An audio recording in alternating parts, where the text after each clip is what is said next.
Hello everyone, good morning all. Welcome to my YouTube channel The Concept Travel. Today I will be explaining about how to launch NX from the menu.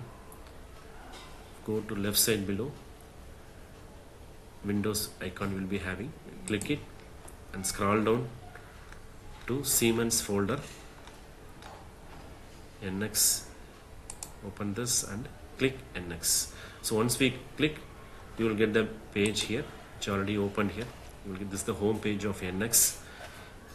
The top left side you have File New and the Open tab.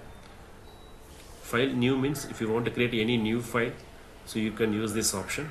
File Open means if you already have a file what is created in local folder, you can open it using this option. Okay. The new file, if you click it, you will get many categories in NX like modeling, drawing, simulation. So with whatever the option you need, you can select it and you can proceed it. By below you can have the name and folder location, you can give that where you want to place that file. Then open file means here go to above open, and if I have the location for the particular file M1 here, just click it, you can get the file open. So that is the difference between new and open. Thank you.